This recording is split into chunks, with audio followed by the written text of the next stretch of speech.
Welcome to the NEPA Scene Podcast. We're coming to you live from Cole Creative in downtown Wilkes-Barre. I'm Rich Howells. I'm the founder and editor of NEPA Scene. I'm John Popko from Time Shamrock Communications with Rock 107, ESPN, and Alt 92.1. And I am the Saturday night host of Alt Natives on Alt 92.1 at 9 p.m., where I play an hour of local music. And as you can see, our co-host, Brittany Boot, could not make it. She is incredibly busy with her very successful photography business. So we wanted to have her talk about that a little bit, but obviously that's not going to happen. But, I'm assuming that means that she's ungrateful and she hates all of you. So, Yeah. Thanks a lot. Leave it as high and dry. So you got our ugly faces to look at. Please don't, Yeah, please don't tune out. Don't leave us. It's going to be fun regardless. Yes. I hope. We have a special Thanksgiving episode, which is why we do not have a guest. So we're going to give thanks to you, the viewers and the readers of NEPA Scene. We're going to catch up on everything that we've been up to since our first episode in March, where we just talked about ourselves very selfishly. Reflect on 3 years of NEPA Scene and 9 months of this podcast. The upcoming fan-organized NEPA Scenefest fundraiser, which is at the Backyard Ale House in Scranton on Saturday, December 9th, and much more. So if you want to know anything about us, about the site, about everything that we've done in the past 3 years, if you're curious about how things work behind the scenes, we're going to get brutally honest tonight. We're going to say some opinions that may get us in trouble again, which we've done in the past. So if you want to hear us talk about those things, if you want to ask us anything weird or embarrassing or anything like that, please, by all means, leave your comments and questions down below, and we will get to those during the show. So now we want to have a few drinks because tonight is the big party night in Northeastern Pennsylvania. I'm thankful for beer. I'm thankful for beer, boys, and I feel like we should get in trouble. Yes, I think that's appropriate, especially Thanksgiving Eve. It's been a little while, yeah. Yeah, I think we've been playing it pretty safe. Too safe. Yeah. Which we are independent. We can do what we want. We're outside of the usual tethers. Maybe we'll roast Brittany this week. Oh, yeah, there we go. It's better, though, if the person's there to, get all embarrassed. And yeah, but she's not. Like she hates us, so yeah, I guess we gotta have to, do what we gotta do. So we have 3 local beers tonight. Yeah. Locally brewed beers. Yeah, we have the Potbelly Pumpkin from Breaker Brewing Company. All right. We have the Benny Fest from Benny Brewing Company. And we have Berwick Brewing Company's Dry Hopped IPA as well. Cool. So which one do you want to go with first? I always pick, so you pick this week. Okay. Well, you're already Breaker, Benny, or Berwick. I want to start the pumpkin one. The Triple B. Yeah. The big baller brand. Yeah, let's go with that. Because LeVar Ball doesn't get enough fucking press. What a fucking asshole he is. See, I don't even like sports, and I know who that is. Yeah, that's the problem. He's like a Kim Kardashian. Fucking drives me crazy. All right, let's pop this one open. I guess Gerard better help us tonight, or we'll be getting we'll be getting pulled over. On the biggest well, party. The cops are out tonight, so be careful. Yeah, going out drink tonight. responsibly. Absolutely. Drive responsibly. Uber to Beer Boys and Uber home from Beer Boys. Yes. Or Lyft if you prefer. Or Lyft, yeah. I heard actually Lyft is better. I don't know why, but that's what I've been hearing. Yeah. I don't know.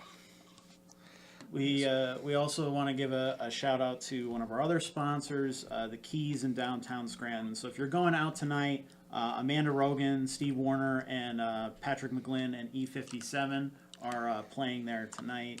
On Thanksgiving, tomorrow night, they're open after 7 with the Leftover Party open mic with some of our favorite local comedians, musicians, people that you've seen on at our events, on the live stream and in person at the V-Spot.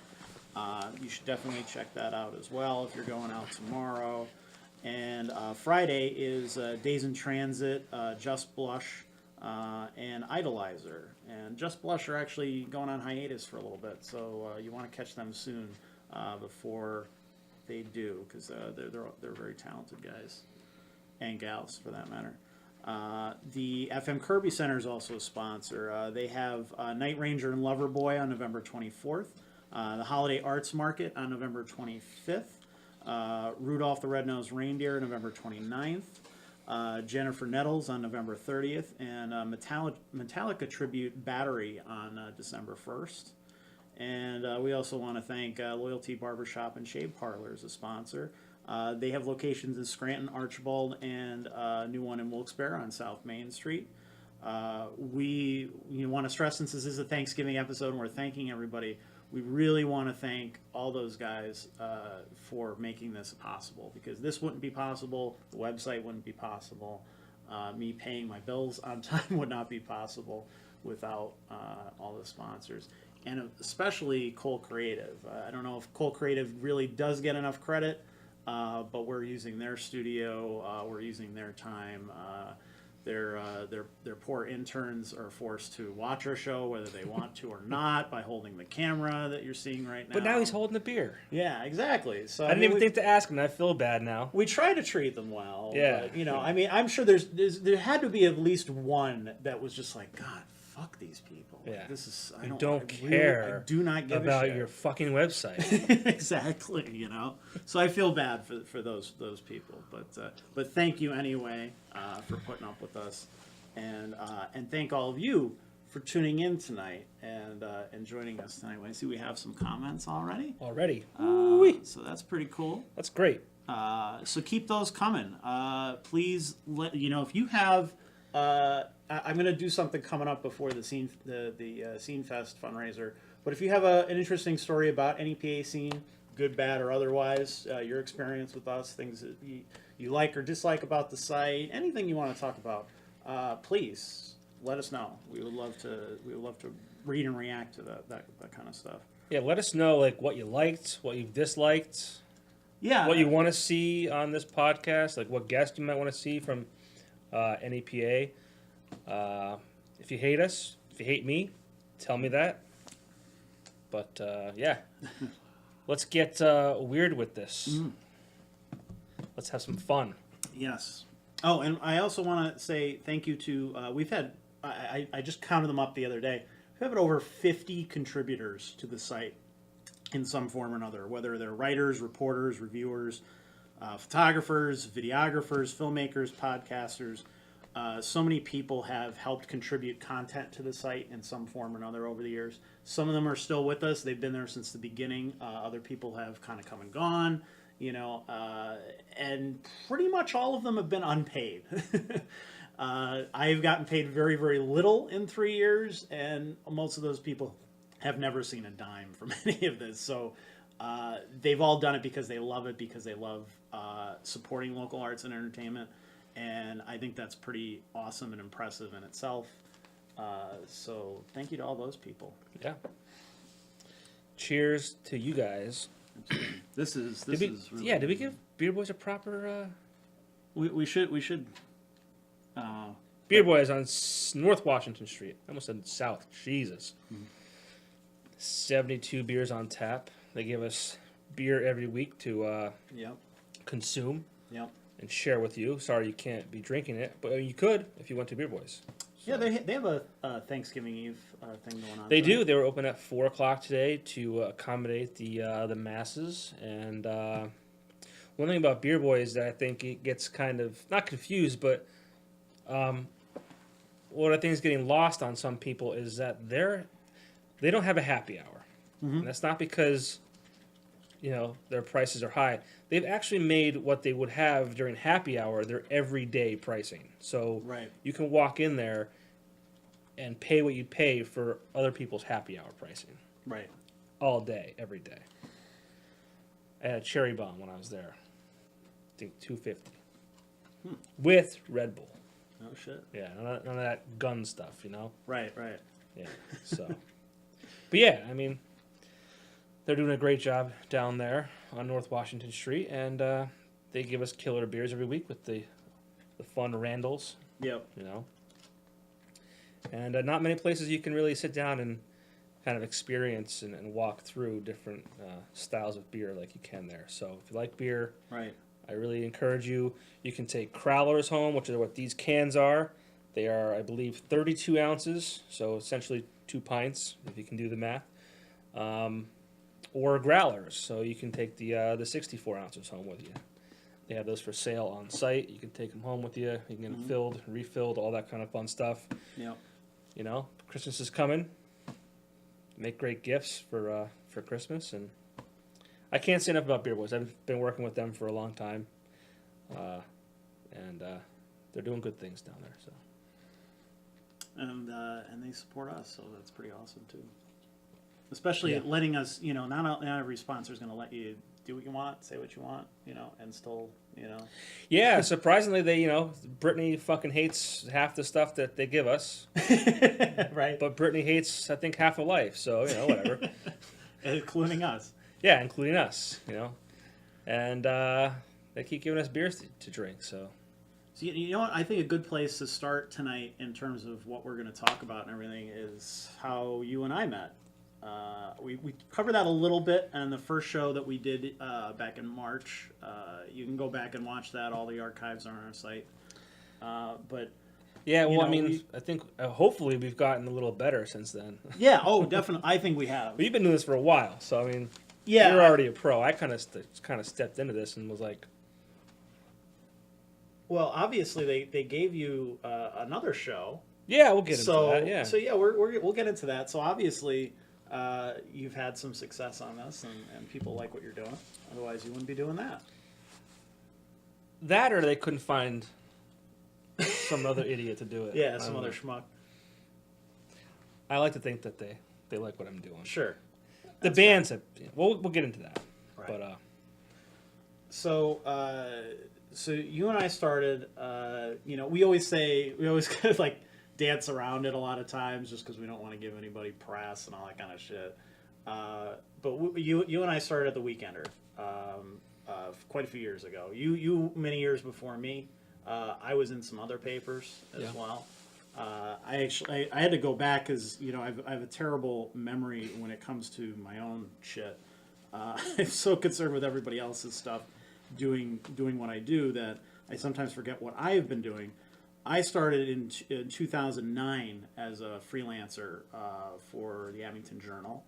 After about a year doing that, I got hired at another Times Leader publication called Go Lackawanna, which is not around anymore, unfortunately. It was a great little Sunday newspaper in Scranton. Very, very small, and they kind of left us to our own devices, which was kind of cool.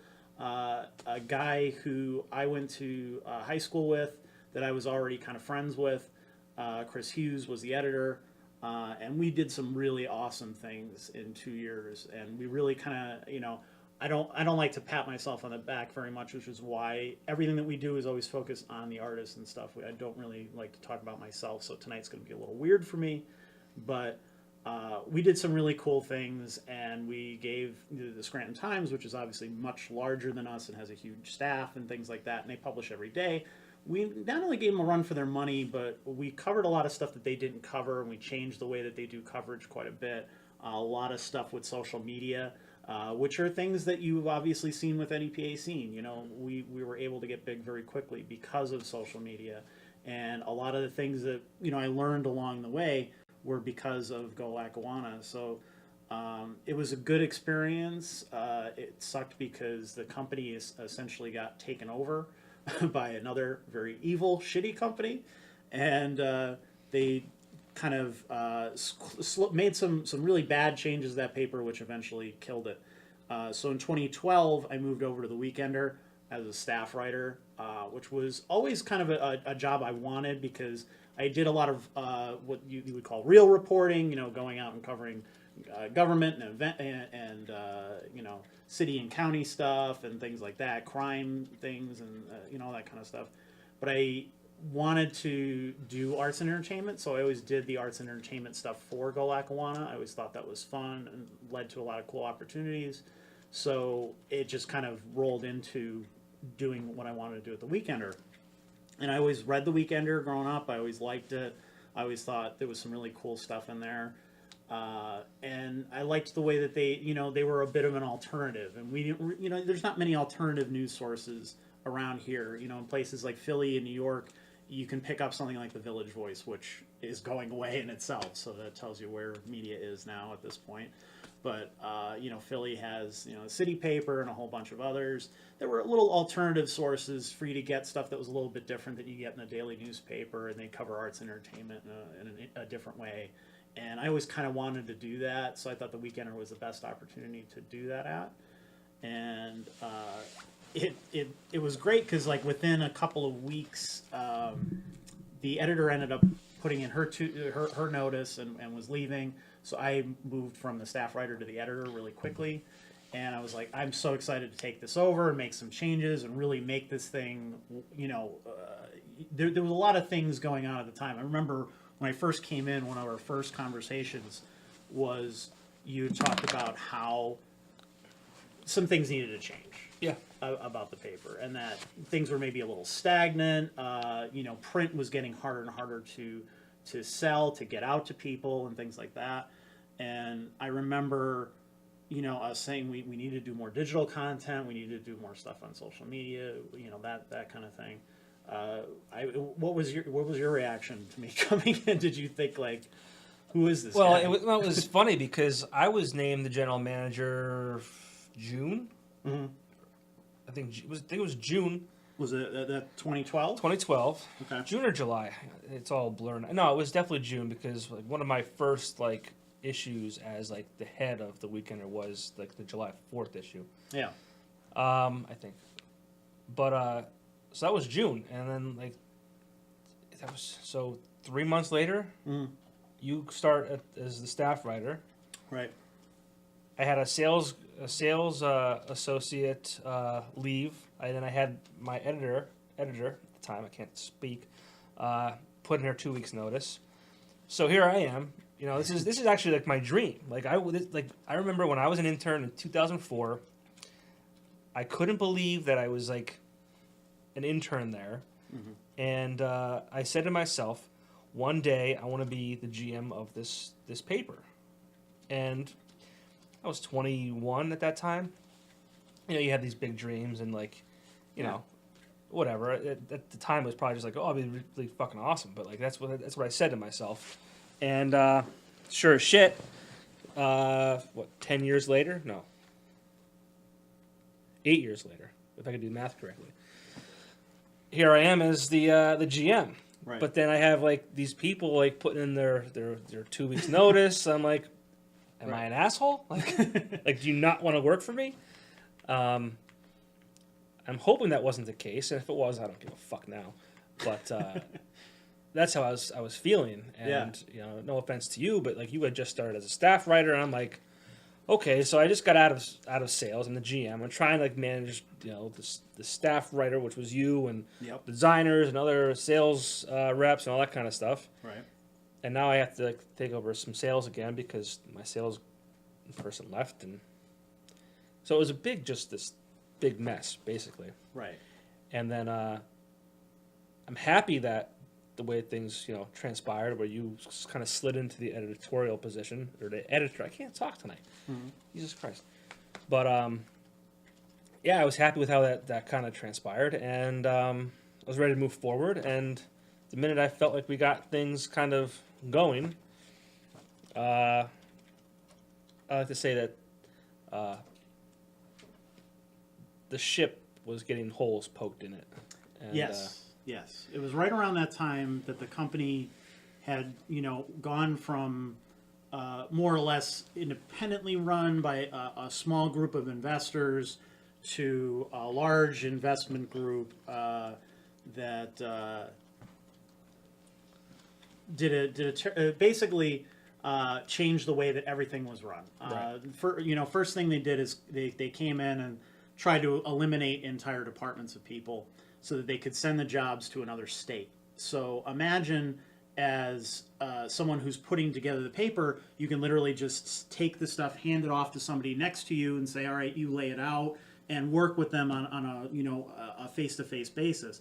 Now, this company took over Civitas Media, and they immediately changed everything to sending stuff to a hub in Ohio. And these people, now we were assured when this first happened that these people were well trained, they knew how to do this kind of stuff. More or less, a lot of these people have never seen or read a newspaper in their lives, have no clue what they were doing.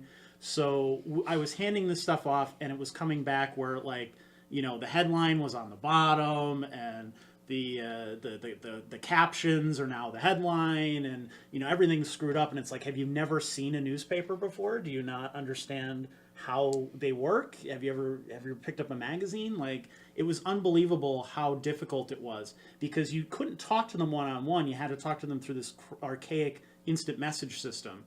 And so you had to tell them, like, you'd type out in very detailed sentences where things should actually go and what their mistakes were and things like that, and try to dumb it down, because these people were just like, some of them were okay, but there were just some who were outright stupid. And it was so hard to work for these people and get them to understand what you were trying to do, and then get the paper out on time, because this was all done on deadline day. So mind you, there are still people who are sending in their articles. I'm still editing. I'm still putting stuff together. I'm still writing my own articles, because the first thing that they did when I came in was they said, okay, great, now do everything that you're doing plus more with half the budget. They literally cut my budget in half the first few weeks that I was there. So now I had to make a paper better by using half the resources that I had before. So I had to either lower people's pay in terms of the freelancers, or cut their stuff out completely, and then meet myself and my staff writer, write more content to make up for the fact that they couldn't write content. So, I mean, it was a mess. It was so difficult to manage in that time. And yet, we got I heard from so much of the arts community who were so thankful for the work that they were doing. And, like, people were saying that it was the best issues that they had seen in years. And I made a lot of great connections with local bands and stuff, because they felt like people were there who really gave a shit, and really wanted to promote them in some way or another. Yeah, I almost feel bad because I kind of left you. So you started as the editor in October? Is that accurate? Yeah, I think it was October, November? I think it was October, yeah. And I was out the door 7 months later. Mm-hmm. In July, or maybe 8 months, whatever. Whatever. Yeah. I didn't stick around long after that transition kind of happened, because in my mind, every week I was saying sorry to advertisers who are paying good money to be in a good product, and it was like, John, my ad is messed up again. You ran the ad that ran 2 weeks ago. Right. And it was constantly like, oh, sorry, I'll give you an extra ad next week. Or if you were doing a half-page ad, I'll give you a full-page ad to make up for it. Right. Which is fine and dandy for, one-time mistakes. Right. But when it's going on for 2 months, and these were people that I still work with to this day, and I built my reputation over the course of however many years it was, and now I'm saying, sorry, this is wrong. Sorry, that's wrong. What can I do to make it better? And it got to the point where it's like, John, I don't know what the fuck's going on over there. And at that point, for me, when you talk to people above us, and they're like, well, just let's just keep going through the growing pains, so to speak, and you figure it out. And it's like, I'm trying to, and it's been 2 months of this. Yeah. I can't do it anymore. I was just like, I can't do it. Right. I can't do it. And I don't want to ever sound like I'm ever shitting on the Weekender or the Times Leader group by any means. It's not so much the people who work there. No, I would never shit on any. I feel sorry for those people. It was the people above. And it was the editors that took over that were installed as opposed to actually earning the jobs. That was a big problem too. Was you had people that had been there for decades that knew what they were doing, that should have just transitioned into those larger roles, that were screwed over for, somebody who came in from another state who said, I'm going to come in and make all these changes. And we all know how Northeast PA works. We don't like outsiders and that kind of thing. So they always had a tough thing. So I always kind of gave them a break from the beginning. And right away that bit me in the ass, because those very people went and turned around and would stab us in the back any chance that they got. And, defend the people that were screwing our publications up constantly, and make excuses for them instead of making things better and trying to change them. And hurting all our reputations in the process. Yeah, and again, I can't think. I mean, at the end of the day, the Weekender gave me a start for my career, and I can't be more thankful. Sure. For that. So whenever I talk, I don't want to say poorly or like what we're talking now, it's just more of, I always related to that girl, like that girlfriend who cheated on you, that you fucking hate, right? But you still love.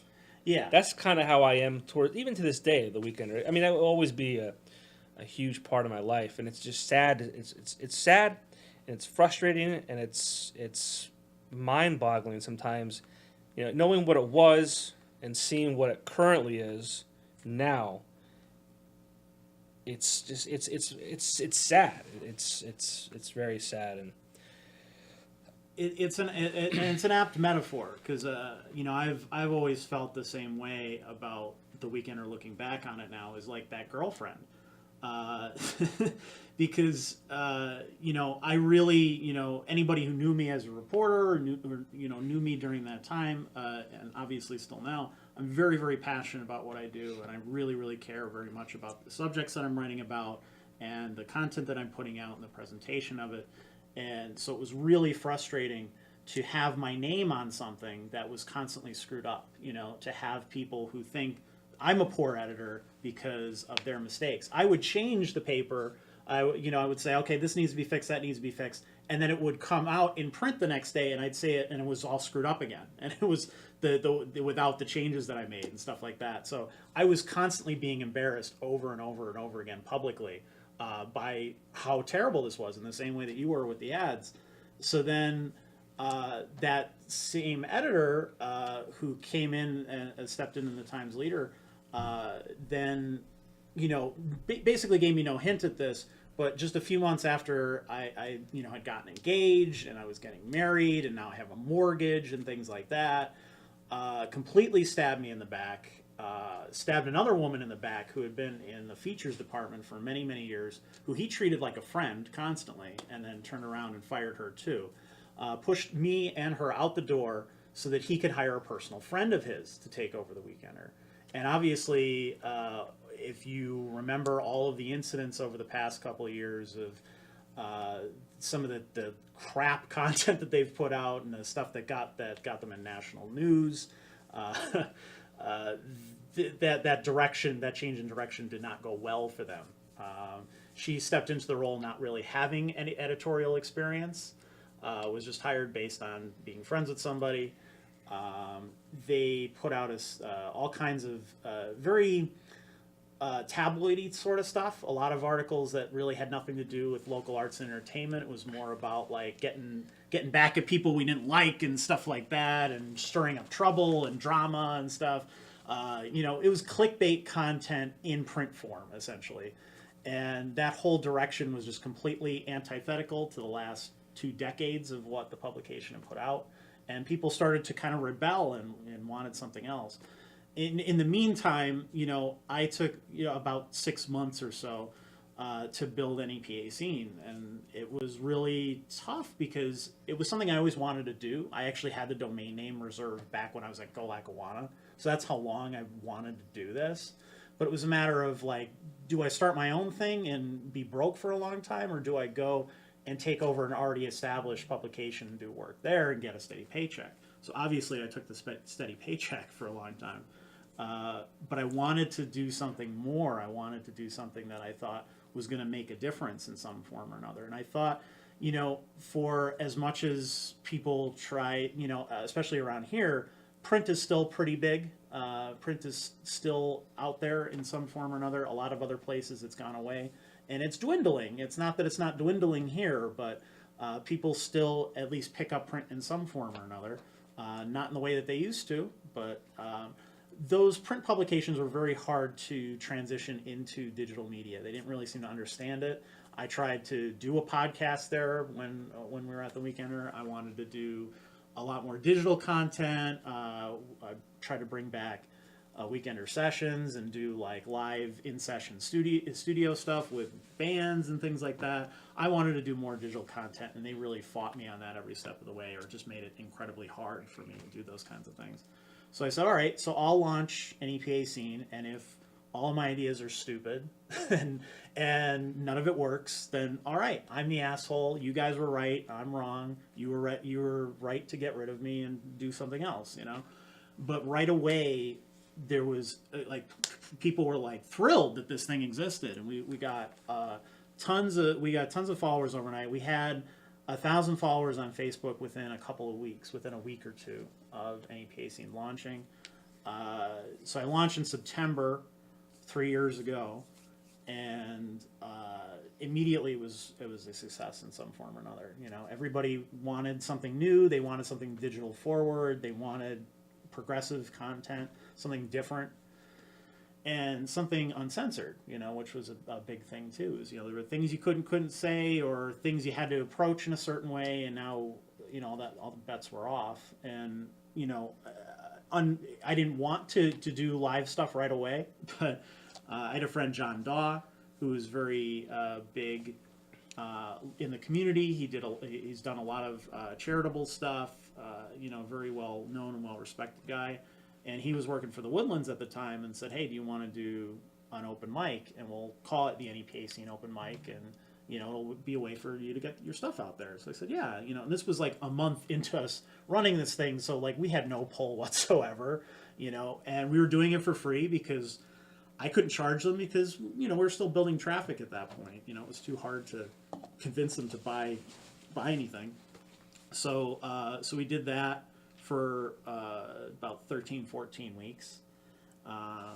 And immediately, like, people loved the fact that we were out and about in the community. You know, the local artists were coming out, the musicians, the comedians, all these people were coming out and supporting this thing and loved it because it was a way for them to express themselves. And then we would take their pictures and videos and things like that and put them on our site.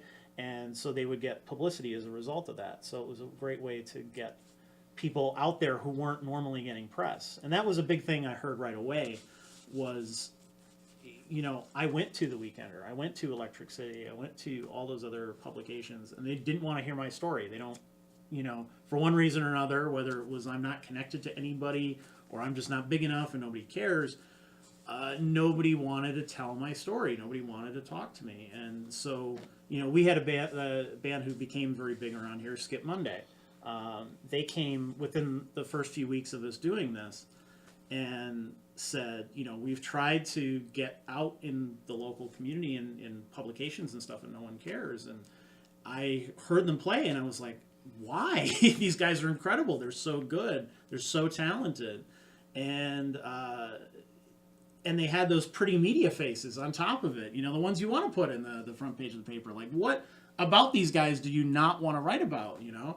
So we featured them right away, and within a few weeks of us featuring them, then all the other publications started writing about them. And that was a pattern that we saw very quickly, where everything that we would do, then the other guys would do it too. So you know, I think right away they realized their mistake. But more commonly, the Weekender would try and... Yes, more so the Weekender than anybody else.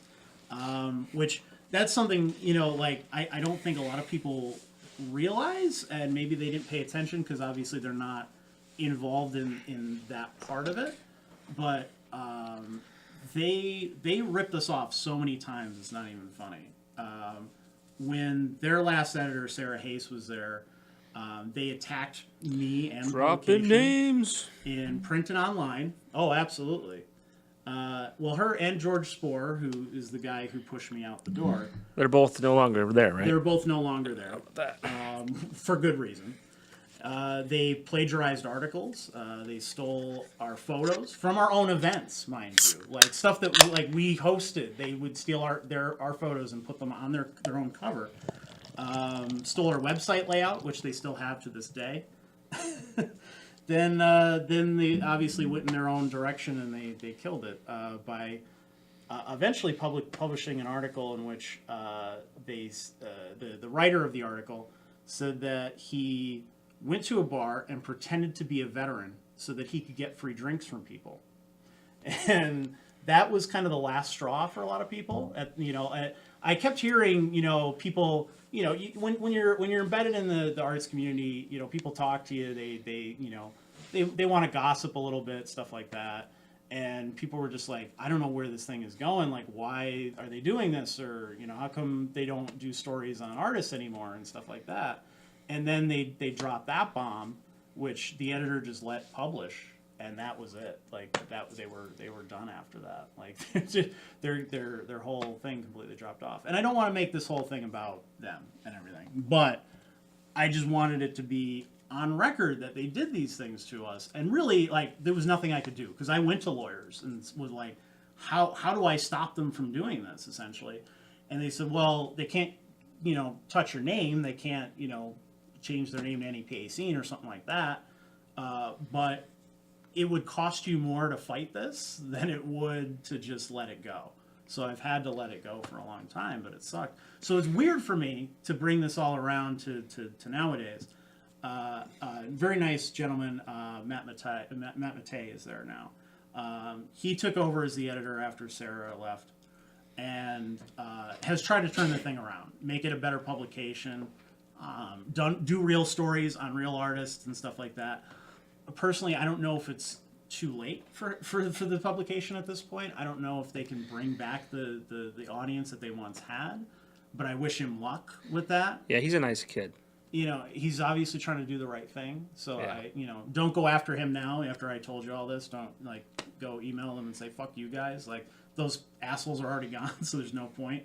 But, Matt's a good guy. He's complimented us many times. I wish him well. I wish that, the publication could get back to where it was, but I don't, he's working with even less resources than I had when I was there. Yeah, I mean, I'd be lying if I said I hope it gets back to where it was, because, right. I mean... At this point, they kind of deserve it. What makes... And not because I want them to go down, but, for me, I'd be happier if they just didn't exist anymore, because then I could... Selfishly, I could be like, well, I don't have to worry about it now, because I don't have to see the garbage that gets right. published or whatever, or yeah. Just to what it was compared to what it is now, whatever. That's. Yeah. But what I am thankful for too is that it's I'm in a great spot, and I think right. you are too now. And it's sure. I'm a big guy of everything happens for a reason. Sure. And I mean, I'm thrilled with where I am, and I wouldn't be where I am now if it wasn't for the bad things happening there, and sure. and neither would you. So right, and it's kind of bittersweet, because really I want to look back at the founding of the publication as it was a great time in my life, and I finally get to do what I wanted to do, and it was more just it was pure panic, because I don't know if people realize as a journalist around here, you literally have two options. You have the Times Leader, you have the Times Tribune company, Times Shamrock, things like that. So it's either one or the other. That's it. So if you don't get hired at either of those, you're fucked. Unless you want to be in TV or something. You want to be on WNEP. Then you have WNEP and WBRE. And, Fox, and that's essentially it. And again, it's one of those things where those people are hanging on to their jobs for dear life. All news media right now is not doing as well as they used to. It's hard to hang on to those jobs and not get replaced, especially if you're an on-camera personality. It's they're always looking for somebody younger or whatever that they can put there. So it's tough. So, and I wouldn't want to do the on-camera things. The only reason we're doing this is because it reaches more people for us to do this. Otherwise, I would not be on camera. You would never see my face. So, but I would. you would. Well, I'm kidding. Handsome gentleman. I'm kidding. But it's weird to be doing this as well. Yeah. But it just became an essential part of the site. Yeah, but like I said, as shitty as it was to have how things happen. I mean, unfortunately for me, I got to leave on my own accord. Like, Right. I was able to, thankfully, contact Times Shamrock, which was where I am now, and say, hey, like, You already have that experience. I'm a guy. Like, let's we'll work something out. And so I was able to transition. It was more difficult for you in the sense that, like, oh, hey, by the way, you're fired. Some shithead bartender from New York, she's hired Yep. to replace you, and good luck. Right. So, And that but- was tough. but yeah, And it still hurts. Like as much Like I as said, I want to I- pretend that it doesn't. I'm like a little bitter. And again, I left on my own. Right. I couldn't But imagine. you still were, in a way, forced No, out. no, and I couldn't imagine if I was like, all right, told to leave type of deal. And I think I probably eventually would have been told. Right. I mean, they cut management across the board. So Right. I mean, I was, This but was only a matter of time. whatever. Right. We're in better places now. Absolutely. And it's cool that we've been given that opportunity to be able to do our own thing, and that people immediately latched onto it, that they supported it. But that's something that we have to talk about too, because online has its own challenges. And I don't think people realize that it is so hard to get content to people, even though you think there's more options now. With print, it was like you were worried about leaving it somewhere and having someone pick it up, and either in the case of a free publication, just pick it up and read it, or in a print publication like Times Leader, Times Tribune, they still have to pay for it in some form or another. Or you have to put up a paywall to make sure that people get paid, that you can continue to do it, and people complain about that all the time. So it's so hard to get people to pay for content that you always have to give it away for free. And that's what one of the reasons why NEPA Scene has always been free is because you have to be free to be competitive in some form or another. We have to give away all the hard work that we do. So even though all of this equipment costs a ton of money, even though the website itself costs a ton of money, because not only is it hosting, people think like you just buy the hosting and then that's it, you're good to go. But there's all these, you got to renew the domain names, and you have to pay for all the other stuff that we take for granted. All our stuff, like we say every week, is on iTunes, SoundCloud, all that kind of stuff. That costs money. I have to pay for a SoundCloud Pro account to host all of this stuff, all the podcasts, all the time. So whereas YouTube is free, that only gets you so far too, because YouTube limits how many people see your stuff in the same way that Facebook does, and it can get lost in the shuffle, and it's very hard to reach people on YouTube. It's different than social media, especially because we're such a niche thing. We're covering one small area that nationally people might be interested in the topics if they actually listen, but getting them to listen in the first place is really hard. So there's a lot of things, software, equipment. My camera alone is a couple $1,000s, and that replaced a camera that I spent $1,000 on already. And we're using all our own stuff, like the entire website, all our content and everything, all comes from one little shitty computer that I paid for refurbished through Amazon. And that's it. And over the past year, that computer crashed, and I had to get a new one immediately. And then somehow, even though the computer wouldn't turn on anymore, I had to rip the hard drive out, put all that stuff back on the new computer, and keep going. All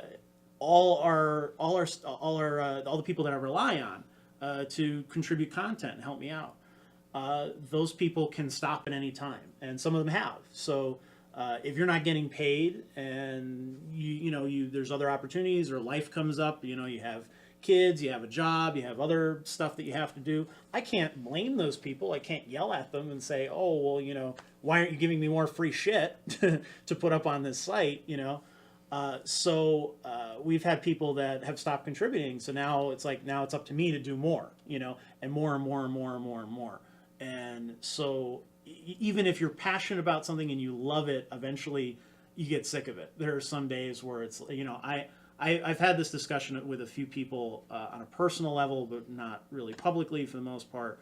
But NEPA Scene is probably almost shut down at least 20, 30 times. Like, there's no question in my mind that at least 20 or 30 times there have just been like those days or those months where it's like, I cannot physically do this anymore. I can't do this financially anymore. It's just not going to happen. You know, like, this thing cannot continue the way that it is. You know? Yeah, I mean, you know, but, and I'm not saying anything you don't already know. Yeah. I think you're thankful for, I keep saying thankful, like. Right. Well, it is Thanksgiving. I feel it's like so cliche though. Like, oh, I'm thankful for this, whatever. But like, yeah. Nothing. Like, what's the quote? Like, nothing worth having comes easy, or whatever the fuck that is. Sure. Like, what you've accomplished in 3 years, like, it wouldn't be where it is if you didn't have those struggles. Like, right. At the end of the day, like, God bless your wife. You know, like, that she enables you to, you know, chase your dream, and right. And I think this past year, NEPA Scene has taken a huge step forward, and I think that shows, hands down, with the fact that these people want to host a fundraiser for you and right. the people who, you know, provide content for you and all that kind of stuff. So. There are days where it feels very thankless, and it feels like a lot of people, you know, because overwhelmingly, you know, mine is really the only email on the site, so I kind of, you know, everything gets filtered through me in some form or another. So I'll get people who request coverage all the time, pretty much on a daily basis, and many people a day, whether it's local acts, national acts, artists, all kinds of people request some sort of coverage in some form or another every day. And my job is to kind of narrow it down and not only cover the stuff that I think matters, but also manage my time well enough. So there are a lot of things that I love to do that I just literally don't have the resources to do. And so some people get really pissed at me because they're like, oh, well, you didn't cover what, you know, my thing or, you know, my stuff and that kind of thing. So, you know, we, as many friends as we make, we also make a lot of enemies too, or people would think like, oh, we screwed them over, we didn't give them enough or whatever. But it's not because we don't want to. It's just because we literally can't. You know, and right now, I don't have a regular writer other than myself. Well, that's life though, too. Other than our columnists, who are awesome and contribute every week. But other than their columns, outside of that, when it comes to regular coverage of like events and stuff like that, you know, we have a couple photographers, Keith Perks, Jason Reedmiller, Alex Seeley, a couple people like that will go out and take photos and stuff. But they're also not writers too, so they have to, you know, I'll have to write something to go with their stuff, you know, to at least explain it to the audiences why we're covering this or what happened there or what they're looking at in the pictures and stuff. So there's always more work to be done. It's like even when I get stuff contributed to me, I still have to put it in context. I still have to present it in a certain way. So it's always more work to do. Yeah, well, I mean, like, when you can't cover everything, I think that kind of builds character. Right. You know, like that's part of life. Like, not yeah. everyone's gonna like right. do a story, but like deal with it, and don't beat yourself up about that either. Like you do the best you can with what you have. Right. But which, you know, I would love to do more, but that relies on people contributing, because it's different because with a print publication and stuff, at least you're given a set amount of money to work with and a budget and things like that, and other people handle the sales stuff. Unfortunately, I have to handle everything, so I'm not a salesman. So I'm not, on top of all the stuff that I'm doing, I also can't go out and solicit businesses all the time. So I either have to wait for them to come to me or kind of like send out an email every once in a while. I've gotten a lot of, you know, like, it's weird when you think about it, but like we, for 3 years, have been supporting a lot of venues and stuff for free, essentially, you know, saying here's their concerts, and we're doing reviews and previews and all that kind of stuff. And then when it comes time to like, hey, could you know, maybe take out an ad for a couple of months, drop a few bucks? Silence. They don't return your email. They don't care. You know, you don't get that. Thankfully, places like the Kirby Center have come through for us, and you know, and contributed in some form or another because they see the value in it. They want to see it continue. But other people, they really just want to use you up. And there's a lot of that, unfortunately, in this business because I think people take media for granted that if I'm not there, somebody else is going to be there. And in this day and age, you can't do that because there are not a lot of people who are really truly passionate, who really actually care and are in it for the money in some form or another. So, I'm not profiting off of other people's work, essentially. I'm helping people get their work out there and then hoping that maybe some profit will come in as a result of that. That if I put out enough good karma, that maybe some of that good karma will come back. So, and that's a terrible business model. I don't know if anybody realizes that, but it's a terrible way to do business because you're relying essentially on kindness. Which we all know there isn't a ton of in this world right now. Yeah, and you know what? Nothing happens overnight. Mm-hmm. So, 3 years seems like a long time, but Right. it's not. And obviously you're doing great things.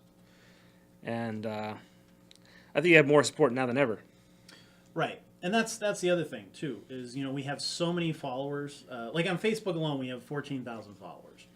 But to break that down, most of those people, I would say maybe 2/3 of those people, really do care about arts and entertainment. Because obviously they wouldn't follow something called NEPA Scene if they didn't care in some form or another about local arts and entertainment or didn't want to know about those kinds of things. But then reaching those people is another thing. Because when we first started, Facebook was very generous to us. We would get a lot of organic reach, which essentially we'd post an article and organically it'd reach a couple thousand people, no problem. So right away we had lots of people following us and getting into what we were doing and our coverage and stuff. So it's very easy to get people to follow. Now over the last few years, they've gotten a little bit greedier and a little bit greedier. And, we're obviously on Facebook Live now because they have a monopoly, essentially. There is no other big competitor in terms of, like, Twitter doesn't really pull. We post on Twitter every day. Not a lot of people interact with us on Twitter or, not a lot of people around here use Twitter on a regular basis. Instagram really doesn't turn, a lot of people follow us on Instagram. They like our Instagram, but it doesn't result in a lot of traffic. So traffic-wise, it doesn't make a lot of sense to invest a lot of time in Instagram because it doesn't really give back to the website. So Facebook is our main thing, which is why we're doing this here, but they limit how many people can see the post. So we'll post something that, I think is going to reach 14,000 people, and, some posts get buried and they reach a couple hundred people, if that. And if none of those people decide to read the article, well, now I'm out all of that time and energy that went into that story or that article or whatever, and now I have to come up with something else. So I constantly have to update and keep people engaged, and that's very hard to do when Facebook is limiting how many people see things. So we have a lot less reach, even though we have more followers, if that makes any sense. So it's very important, if you are listening and you like this and you want it to continue, you have to actually like it and you actually share it in some form or another and let people know about it and continue to let people know about it. Because you can't take it for granted that we're going to be here. I honestly don't know, even as successful as we are, if we will be doing this next year. If we will be here by the end of next year. I don't know. It's always been up in the air. And that every year is kind of new challenges. I wasn't facing this a year ago with Facebook. We were doing well with Facebook. Now it's much harder. So I don't know what next year's challenges are going to be, or, if people are going to, if another publication is going to attack us and try to steal our shit all the time and, have to get lawyers involved. I don't know, that's the crazy thing about doing this is it's so unknown. And we're uncharted territory. Yeah. There's nobody that I can look up to in terms of local independent media, nobody else is really doing this kind of stuff. So it's really hard to judge, what's going to work and what's not. Yeah, but in the same sense, anything could change tomorrow with anything, which is scary. So keep your head down. Drink good beer from Beer Boys. We're drinking the IPA. Not this one, Jesus. This is the Berwick Dry Hopped IPA from This is Beer quite Boys. good. Yes, I'm not a big IPA guy, but this is good. Yeah, if you like hoppier beers, I think this one's good. Yeah. It's definitely getting me a little hoppy. I know Gerard, the first-time viewer, was asking about the beers, I think. Yes. Gerard, our producer, apparently it's the first time he's actually watched the show. I mean, I would too if I was him. Be stuck in here for hours on end listening to us babble. These beers are quite good. This one's dry hopped IPA. So if you want that explained to you, talk to one of our beer contributors. We have 2 of them. They're quite good at explaining that kind of stuff. Jamie Colley, who is Kalima on the Garland of Arms, she said she had so much fun at Rising Talent Open Mic, so thank you. Thank you for coming to that. So I had a little break last night. You finally took a night off with the wife. We did. We took a night off. We went to see the new nerd movie. Yeah, I knew it. God damn it. Of course. God damn it. So much nerd shit. That's really my only reprieve most days. Surprised you didn't sit home and watch Star Wars or some shit. Oh, I can't wait. We're gonna talk lots about Star Wars when it comes out next month. So thankfully, I'll be on maternity leave. You will be on maternity leave. Are you showing yet? Oh, I've been showing for years. They say that men gain the sympathy weight. I think she would try to catch. Happened? I think she was trying to catch up with me. Yeah. So. But yeah, she's 5 weeks out now. 5 weeks. 5 weeks. So it could happen anytime. You're due by the end of the year, more or less. Yeah, the due date's the December 31st, but holy crap, we're talking about being a week prior to that. Mm-hmm. Which puts us the week of Christmas, so it might be a Christmas baby. We'll see what happens, How is that going to change your lifestyle, do you think? Well, I mean, thankfully, as I just turned 35, so my life is... I shouldn't say it calmed down. I mean, I don't go out and party anymore, so that's fine. I don't need that in my life, but it'll definitely slow us down initially as far as traveling goes and all that kind of stuff. We're going to...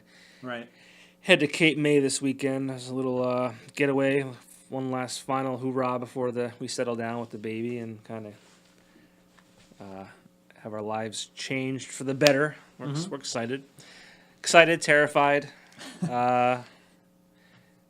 It's going to be fun. Thankful for that. Thankful for it's a boy. But yeah, I have no idea what it's like to be a dad. Right. I mean, I've been without my father now for 12 years. He passed away in 2005. So, and I feel like I think you really find out who you are when you're between 20 and 25 years old. And he was kind of missing during those times of my life. So like the formative years. Yeah. So I mean, I can't. I mean, we still have her father's still here and her mother, which is great. My mother's still here, but. It's different, You can't, it's not, whatever. Right. It's exciting. We're excited. We have a name picked out, but we're not telling anyone. Okay. Because everyone's got an opinion. Oh, I know. And everyone or knows somebody who's has a kid named that, or knows already telling you how to raise it. Yeah. But I mean, if you guys have good parenting advice, please let me know because. Yes. I mean, I am taking baby classes. Oh, are you? We had the 3rd out of 6 last night. No, Monday night.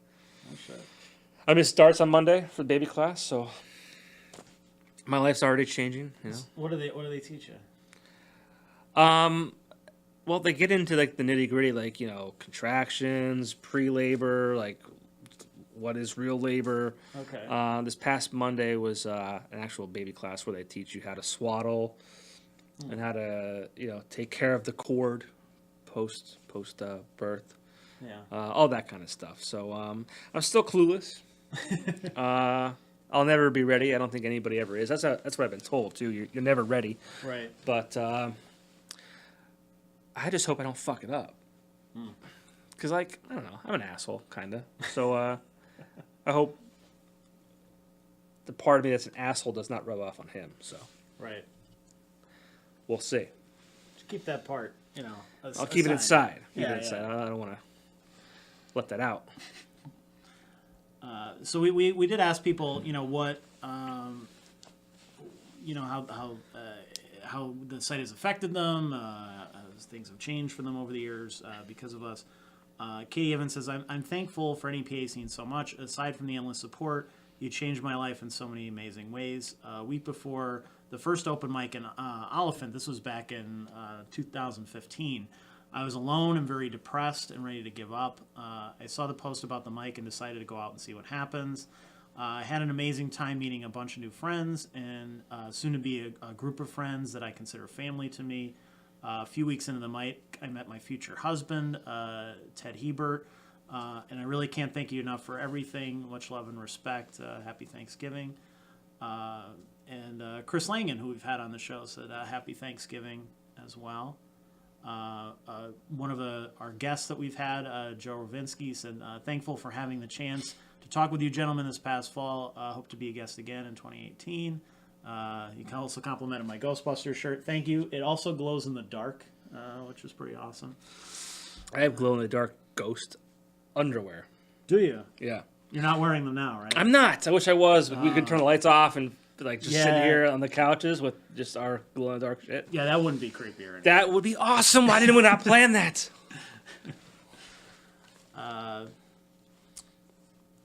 The Snyders, Tom and Noel, said Tanner is very appreciative of your support of the younger arts. He's in a band called Blind Choice.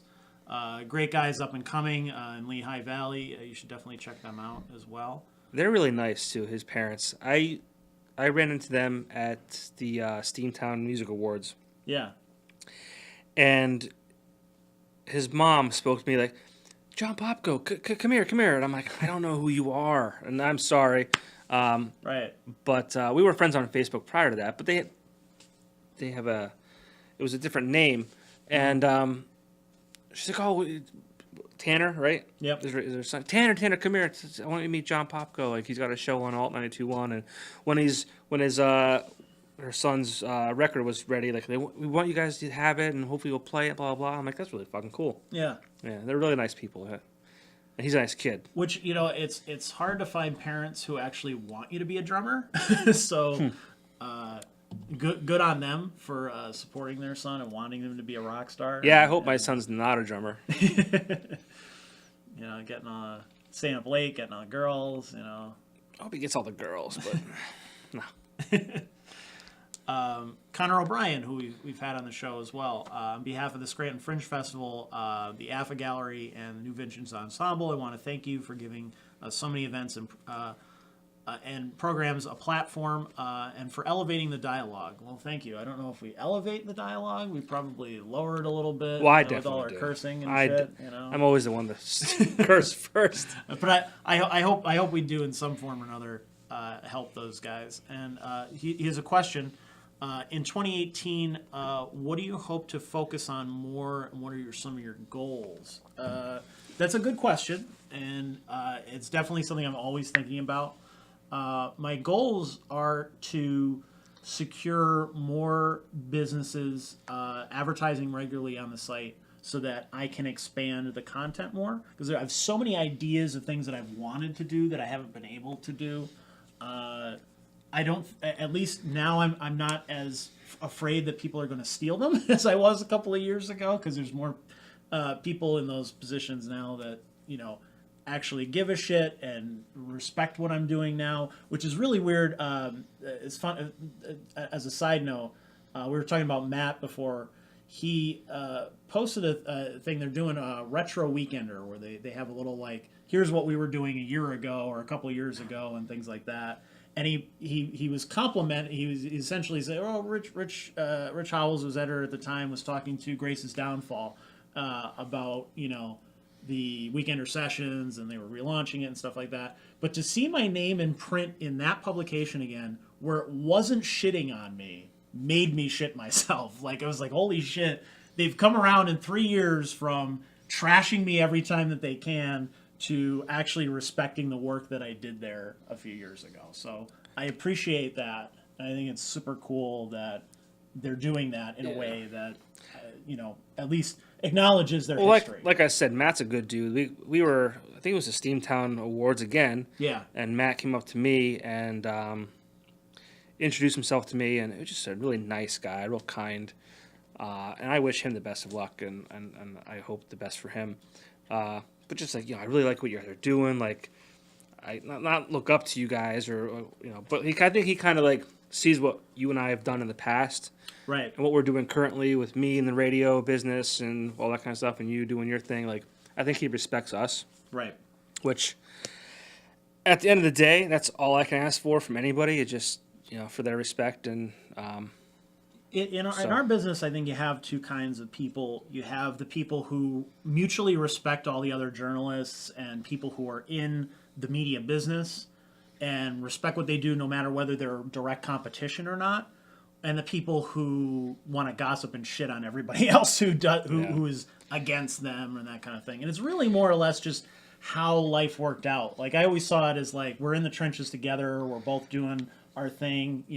I would never disrespect somebody else who was doing those things if they worked for a competing company. I don't even see any of those other companies as competition. If they see me as competition, my default is always, well, if you see one guy with a blog as competition, that says more about you than it does about me.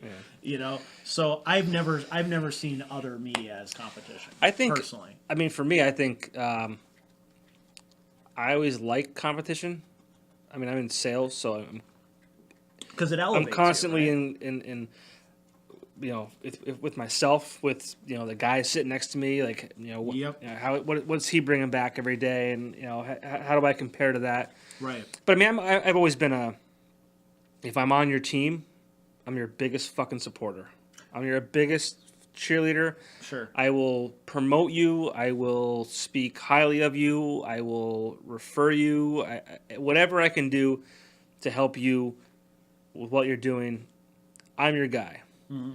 But the minute I'm not on your team, I'm not going to hurt you. I'm not going to purposely go out of my way to hurt you. Right. But you'll never hear me speak about you. Right.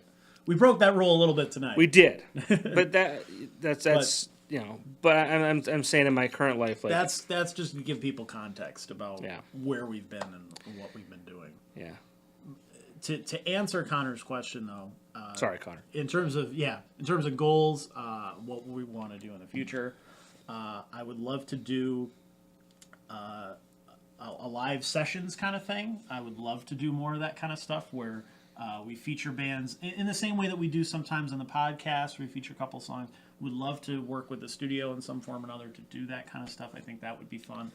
I would love to do more live events that are a little bit different from the open mic. I think the open mic is fun, and it's gained us so many followers and stuff, so I would never stop doing that. I would maybe do it a little less frequently just to concentrate on something else. I have a few ideas about what I'd like to do about other events that maybe I'll get into in the future at some point.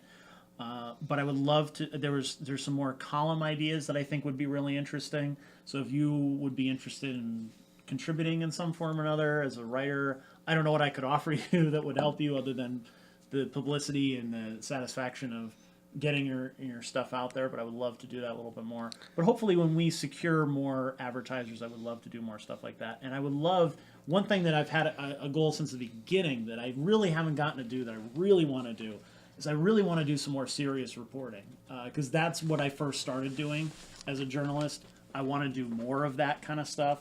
So I would love to create more alternative reporting content in the sense of, stuff that the publications I was referring to before, alternative papers and things like that, who would cover government or politics or things like that in a very different, more visceral, more for the throat kind of way than you can get from the local newspapers and things like that. I would love to do more in-depth coverage of things that don't get talked about very much, issues and things. We've covered a few of those on the podcast before. We've talked about sexual assault and things. I would love to do more stuff that's covers serious things in the area and answers a lot of questions that people might have or don't understand. Like, I think there's such a problem with racism in this area. I think we have such a problem with it, and we don't address it nearly enough. In fact, I've seen a lot of local media who kind of poke the bear a lot with that kind of shit, and it really gets under my skin, where they really use that to their advantage to get clicks and to get people to share articles. You know, it's like, oh no, another guy who's not white isn't, going to jail for this and that. So, we're really going to poke the bear by sharing this article and getting people out there to, and then you see it in the comments section. You see people ranting and raving about all the outsiders who are ruining northeastern Pennsylvania and stuff like that. I love to do some journalism that really changes that perspective and talks about all the really cool things that minorities are doing in the area, that the LGBT community is doing in the area. We did a little bit of that with the LGBT column, which is still the only LGBT column in the area.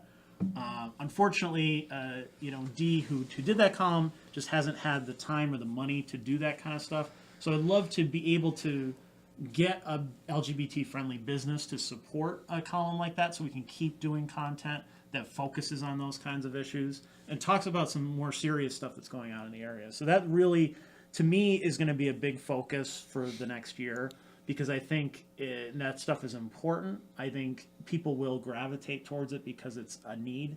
And that's I think that's why people liked NEPA Scene in the first place, was we were filling a need that not a lot of people were filling in the area by doing arts and entertainment coverage in a way that was different from what everyone else was doing. So I think we could gain more readership and more acclaim and people interested in what we're doing by doing that kind of stuff. We just don't have the resources for it. I literally don't have the time to do it. So if I could get somebody else to maybe do some of the editing or helping with that kind of stuff, I would definitely do more of that. So sorry to make that answer so long, but that's essentially what I would do. Nick DeMarco, who has contributed Turn to Channel 3 since the beginning of the site. I think he's our longest running columnist. So hats off to him. He runs Nick D's Video Game Vault, which is a video game store up the highway past Dixon City there, in like German area, that kind of thing. Really, really cool guy. I've known him for a long time. He went to high school with me. He was a few years ahead.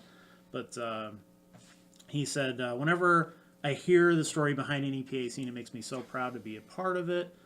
Hashtag score one for the good guys. So thank you. I'm glad you think we're the good guys. If we had one question, it would be, what do you feel is the one thing that sets NEPA Scene apart from other arts and entertainment resources in the area? I don't know what beer can. Beer cans? The crawlers. Obviously, we featured gigantic crawlers of beer, so that obviously sets us apart. Thank you, Beer Boys. Yes, thank you, Beer Boys, for that. I think the thing that sets us apart is we're kind of like, to me, we're always going to be the underdogs. Like, we're going to be like the band of losers who all gets together and like, does something different that's not the norm. Speak for yourself, bro.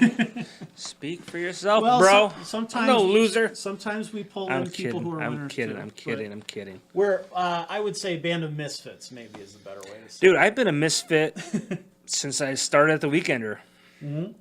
I've always considered myself the redheaded stepchild, even in radio. Like we're like the goofs, It's fine. I love it.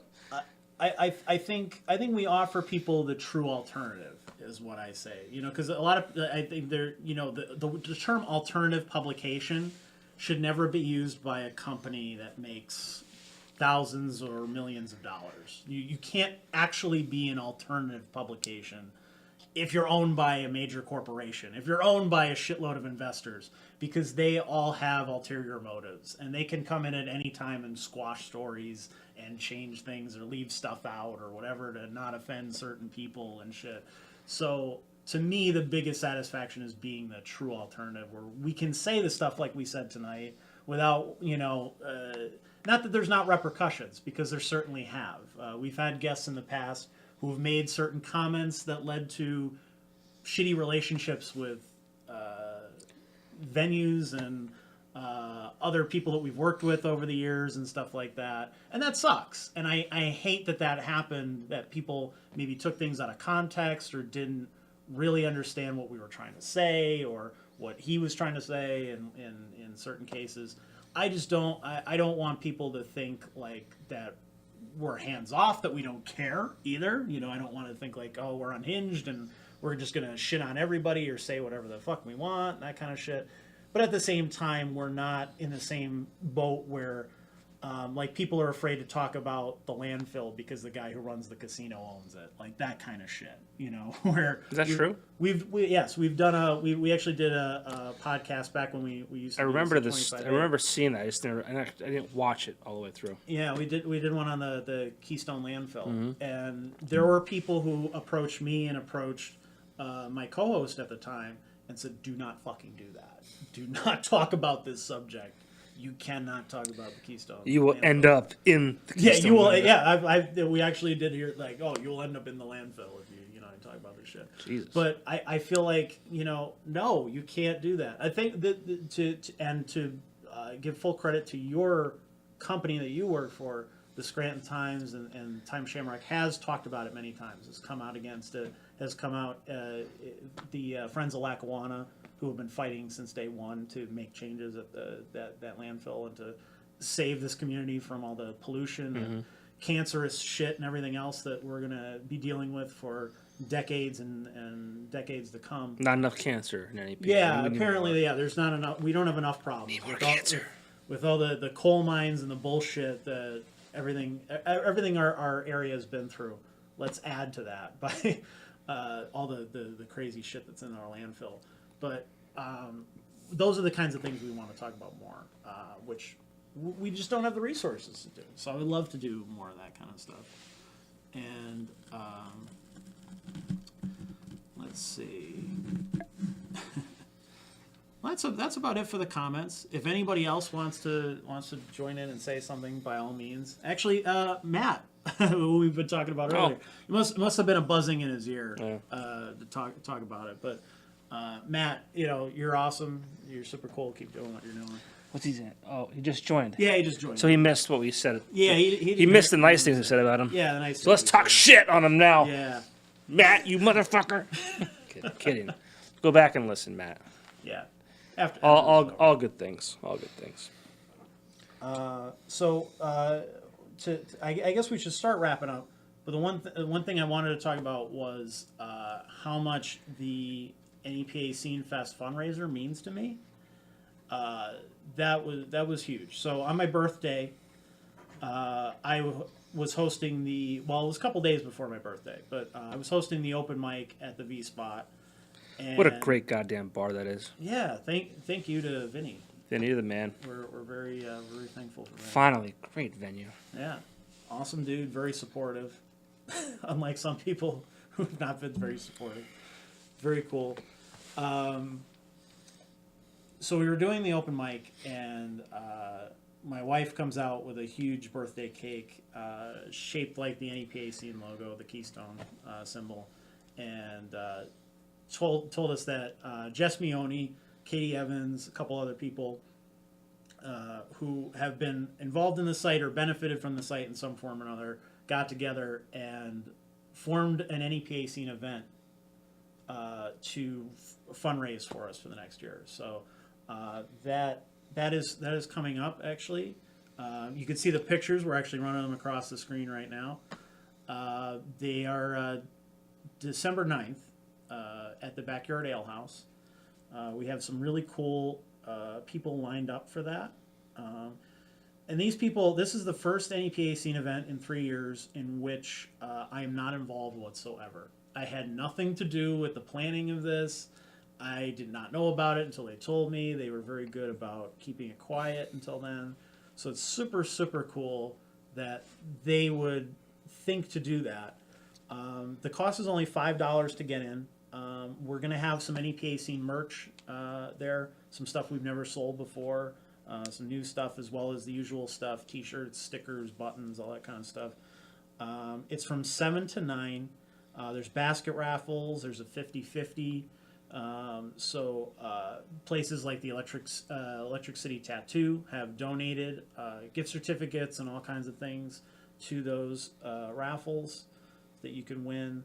The lineup in terms of content, in terms of entertainment, Dan Hoppel, local comedian, Joe Craig, Ted Hebert, Eric Drexler, Alonda Rivera, very talented musician, Russell Austin, Angelia Petrillo, some comedians you've seen on here before or seen at our events, Katie Evans, Candy V, and Anthony Mocini, better known as Shiny, Elliott, Brian Walsh, and the Charming Beards, Katie Kelly, who I'm sure everybody knows. I don't have to plug them. That was huge for me. I did a lot of complaining on this episode. I vented a little bit. I'm sorry for that, but sometimes. Shut the fuck up, Rich! Sometimes you need to vent a little, but stuff like that makes it worthwhile. There are days where I think I can't do this anymore. I got to shut it down. I've got to get a real job, so to speak. And then something like that comes along and makes me think, okay, this is worth it. People give a shit. They want to see this continue. They care about the coverage that we do. They've benefited from it in some form or another. I think the thing that I'm most proud of in terms of the site overall is actually making a difference in people's lives. And many of these people who are doing this event are people whose lives have actually improved because of what we're doing. And to me, that's so important. When we did one of the first times that really hit me, we did a podcast early on in the site's life with Blind and Passenger, and they said, we did articles with other publications, and anybody who's not here because of us came because of that podcast, because they listened, they loved it, they enjoyed it, and they wanted to find out who we were or what we did, or wanted to check us out because of that show. And that really hit me. Before I was putting out so many articles a week, we were publishing in print, we were, supposedly reaching all these people. But at the end of the day, was it actually making a difference in anyone's lives? Were people actually showing up to the venues because of an article that we wrote? And a lot of times I could say no, that really didn't happen. As much as work as I put into that kind of stuff, it didn't result, maybe it didn't make a dent the way that we hoped it would. That wasn't reaching people, the people who actually matter, the people who are actually going to go to this shit, not just people who are going to check it out, flip through it really quick, go, check out, the man and model in the back, who's hot, who's not, and close the thing and call it a day. Who is actually going to read this article, go to the show because of that, and enjoy themselves, and become a fan, and follow those people, and buy their CD, and that kind of shit. That is what matters. So when I realized that we were actually doing that for people in some form or another, that we were getting them gigs, I've had people who have used our photos that we've done at events other things that they're doing. They've inspired them to put their own events together. A lot of our open mics, we brought together musicians and comedians who never would have met otherwise, because they're obviously two different things in two different genres and doing shows in different venues, coming together and doing shows together and forming new events and stuff like that. That's what it's all about. So I'm glad that we were able to do that for people. That is what means the most to me. So I'm so glad that we were able to affect people in a real way that actually made changes in people's lives. So Some might say you're thankful. some might say that. That's what this podcast is all about. So thank you. This is drying me out though. We need to. Well, Do we have another one? I've been you're slow. I know, walk, I'm you're babbling. slow walking me I'm here. babbling. I'm blabbing. Jesus Christ! So thank you. To I everybody came who here to actually talk did about that. one thing tonight, and I didn't even get to it. Let's talk about that thing. What is that thing that you came to talk about? Well, I didn't talk about it enough last week, Okay. so I figured I would talk about it more this Oh, week. great. Oh, we're really in for a treat now. No, outside. Well, we were talking about how wanted to discuss, how our lives have changed since March till now, Yes. and I mentioned my child,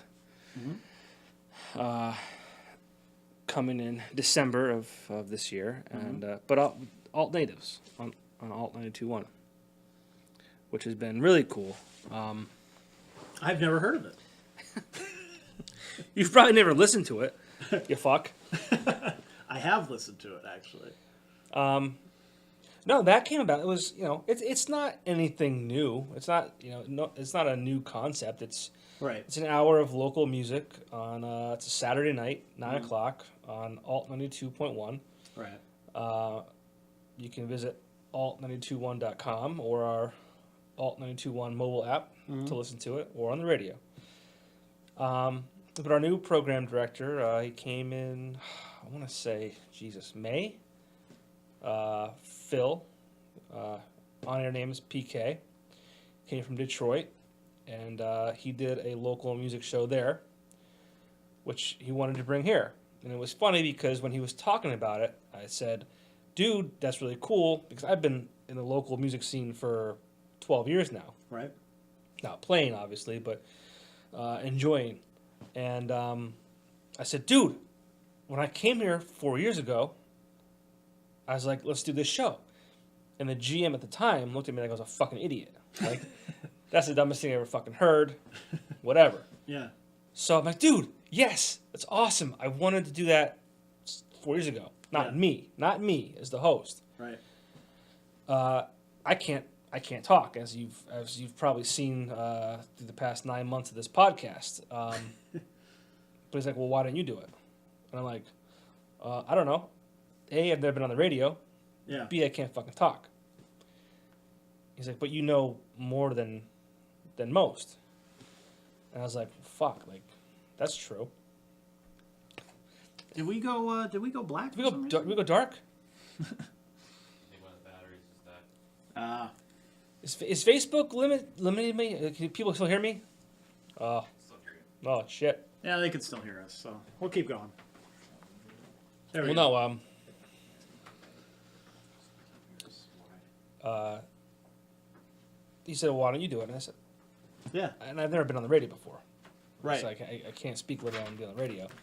And he's like, but you know a lot about the area, the musicians here, all that kind of stuff. And I said, well, fuck it. Like, I'll give it a shot. What's the worst that can happen?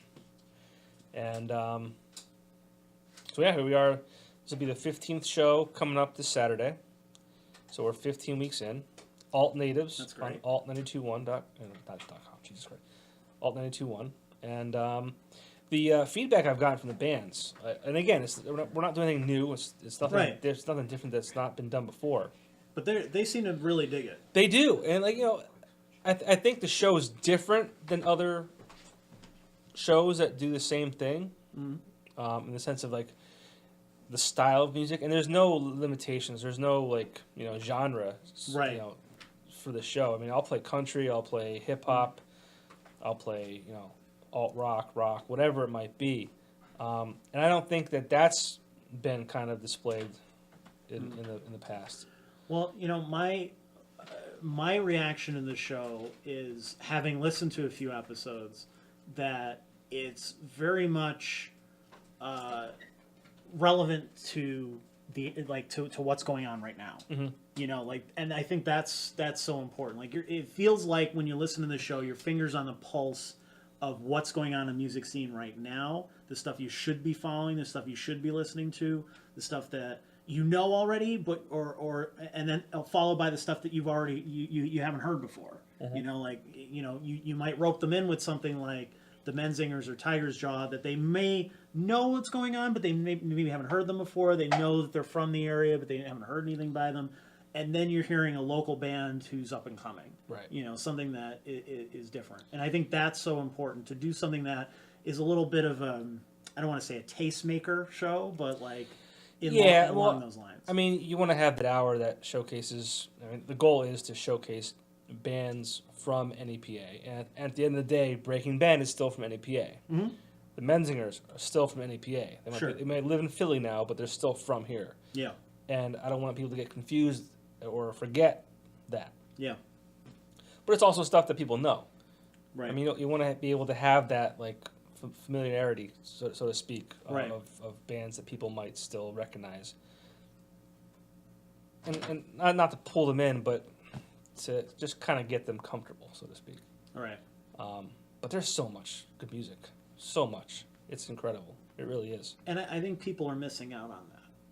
Yeah, and honestly, like the stuff that I've gotten from you, it's stuff that you've wrote before or broke, so to speak.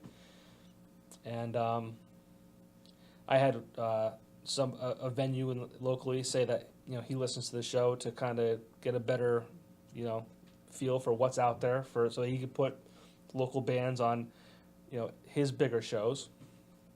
And it's I've had bands personally message me like just saying like how great that this is, and keep up the great work. It sounds like you've been doing this for years. I'm like, well, let's not get ahead of ourselves here. Like I know it's not, but I mean just this last show I had the PD program director say this might be your this may have been your best show yet as far as my delivery. And again, I'm not a radio personality. I'm not a well, I guess I am.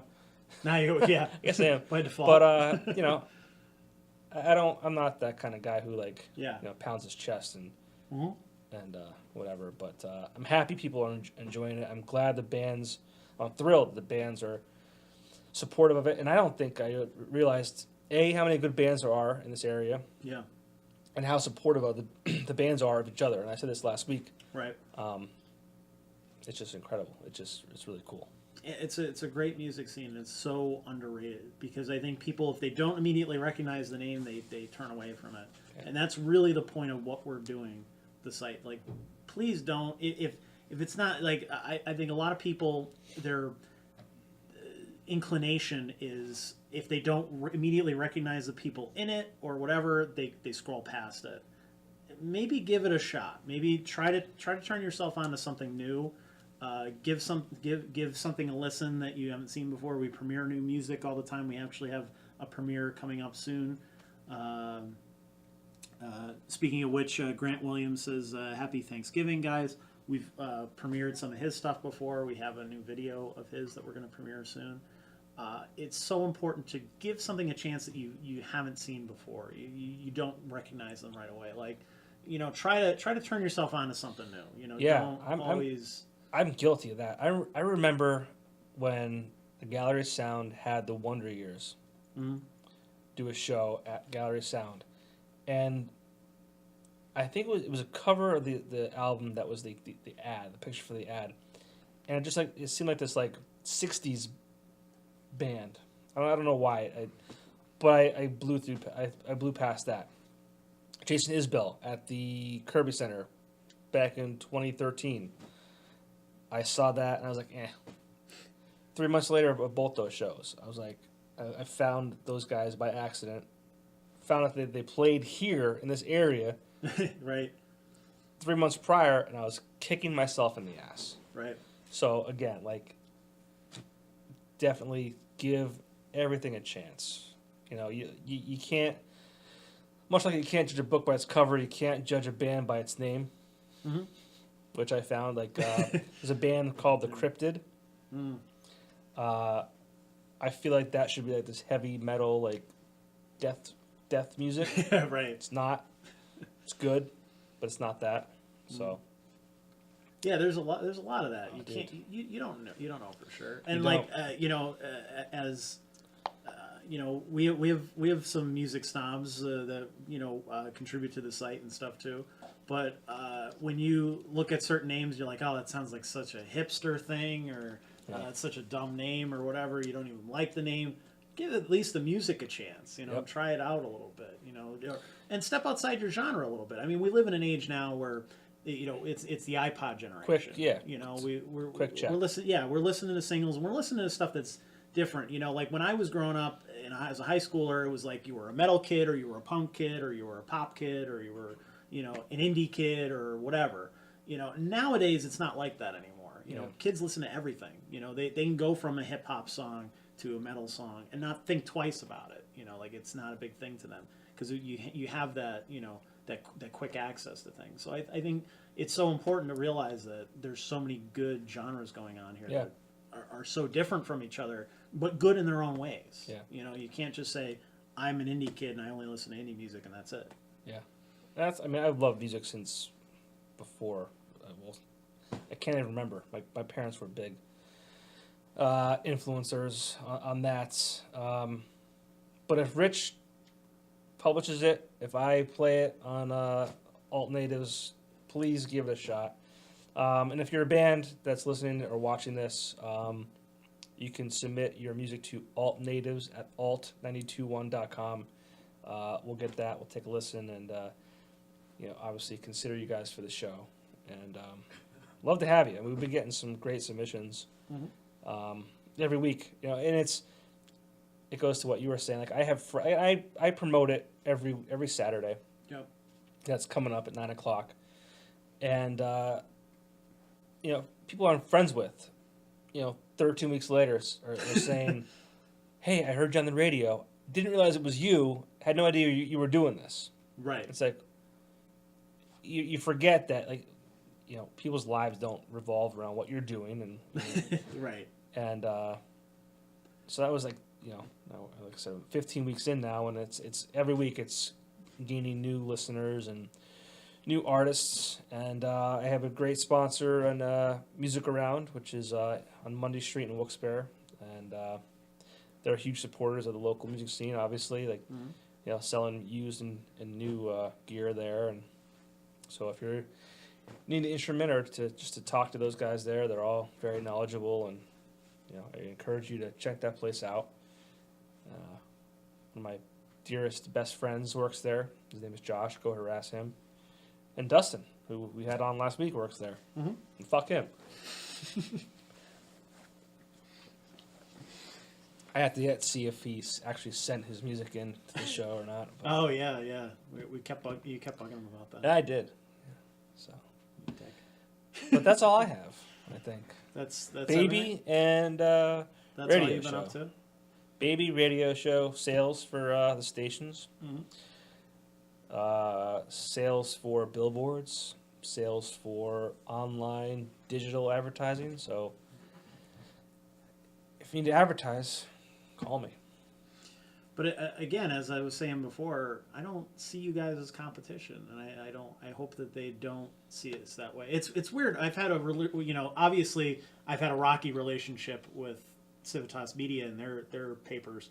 It's weird with Time Shamrock. I don't think they know what to do with me. I don't know if how they view me or us or what we're doing or anything like that. Well, let's not poke that bear. I'm not poking it.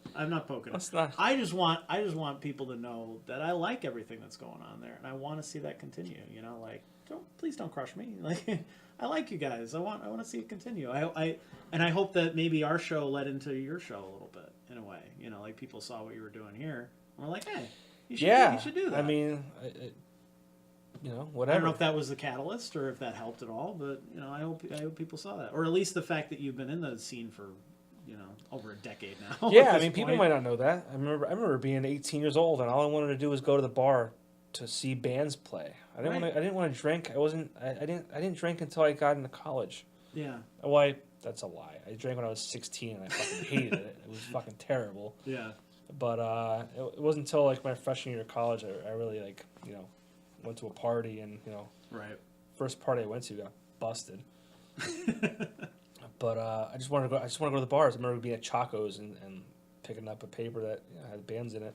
Yeah. And I just wanted to go to the bars to see bands play. I didn't want to drink it, so I've just been a huge supporter of the local scene, and I'm sure there's bands out there that can vouch for that. And Right. hopefully these newer bands coming up appreciate what you're doing and what I'm doing. And at the end of the day, that's all I can ask for. I don't get paid to do that radio show. Mm-hmm. It's not. I get paid $0 for that show. I get paid $0 to do this show. Right. It's just stuff that I mean, I live here. I'm having a son here. So you want to see this area succeed? Absolutely. Yeah. And that's the same thing. Like, there's no ulterior motive here. Like, I don't want to make money off your art. I don't want to steal anything that you're doing. I want to just help and promote people. That's all I've been about from the beginning. Because I think the area isn't as bad as people think it is. You know, people shit on it all the time. People talk crap about it constantly, saying that, you know, we're the unhappiest city and stuff. And we've addressed that a dozen times on the show. But people will it's not. bitch about where they live. People will bitch about their jobs. Right. The minute they fucking change jobs, or they move out of the area, they wish they could have the job back. Right. And they wish they could move back, or they do move back. Mm-hmm. So, really, I guess the running theme in this episode. Be thankful. Yes, be thankful for what you have, because you'd be surprised on how little there is outside of the area sometimes. There are other areas that I'm sure are, you know, bigger and better and more supportive of everything that you're going to do and stuff, but you're here, so you might as well make the best of it, enjoy it, support it. So please, if you can't support us financially, if you can't come to the fundraiser or something, that's fine. I'm not going to hold that against you, and I'm not going to deny you coverage as a result of that, as some media publications would. The thing that I really want to get across is that there are other ways to support us. You know, like, as much as we want to support the local art scene, the only reason that we're still here 3 years later is because of the support, because of the comments you heard tonight, the people, many more. I could tell you 100 different stories. A guy like Tom Sigurdsson, who's a local comedian, he does the comedy Viking that you've probably seen a bunch of times on our site and our live feeds and stuff like that. That's a guy who, again, he didn't know if he was going to be any good at comedy, didn't think that it would be all, you know, he tried it a couple of times at our open mic, and he didn't seem to like where he was going. He came back months later with the whole comedy Viking thing, and right away, like, blew up. He was getting gigs. He felt more confident. And he said, and he met all of his friends that he has a good portion of his friends that he has right now, because of that open mic and because of that. So it's people like that we want to help continue to do that, but we can't do that without people's support. So even if it's something you might think it's stupid to like and share something on Facebook, like, that's going to make a fucking difference. But it really actually does, because it means that a few more people might see it. They might get turned on to what we're doing. And you can't take for granted that because you and your friends know about it, that anybody else outside of that knows about it. Because, I mean, we don't advertise on, you know, billboards. We don't have the reach that, you know, radio and stuff does. I could. I would talk to you first. But, you know, we don't have that kind of reach. We haven't been established for decades like some of the papers have and stuff. So, you know, if you really do want to see this continue, you really do have to let people know about it and not take for granted.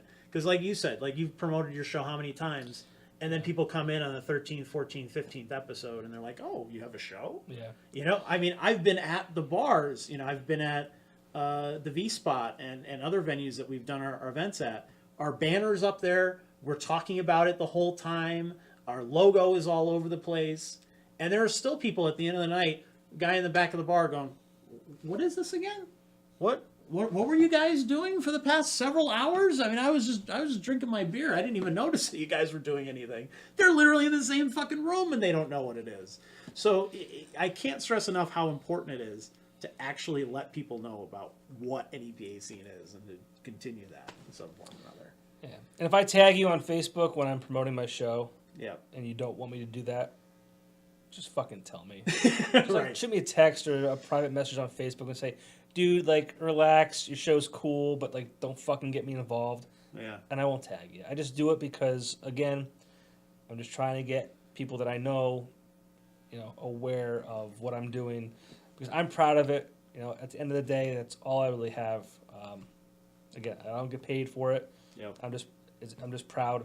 I'm happy. I'm excited, and I just want to share that kind of stuff with you. So, like, that's all it is. I'm not trying to, like, you know, build up a bigger audience because I get paid for it, because I don't. It's just or, you know, passion. Interrupt your wonderful feed of people bitching about their family and their friends and their girlfriends and everything else, you know, for something that actually contributes to the community in some form or another. Yeah. I think it's refreshing to see that kind of stuff. So I'm happy when anybody tags me in shit. I don't care. You know, Behind the Gray tags me in stuff all the time. I love that band. They can tag me in a million things. I'm totally cool with that. If you're in a band, whatever, you want to tag me in shit, that's cool. I don't care. That's fine. Speaking of Behind the Gray, Yes. next Friday, December 1st, it's 1st? Yeah. Yes. They will be performing in the Alt 92.1 Radio Theater free show. All ages is part of the First Friday downtown Scranton festivities, so to speak. So if you That's like right. Behind the Gray, if you like arts and entertainment and want to see a band, free, 5th floor, the Scranton Times building, we'll be there. 6 p.m., free show, all ages. So Yeah, First Friday can get a little cold, so that you can warm up by going yeah, out. come up. It's just, the heat's free. So heat's free, music's free, and I'll be there. I'll probably get yelled at by my wife because it's her birthday that day, and I'll have to be like, "You can't go to dinner till later," Yeah. but she understands.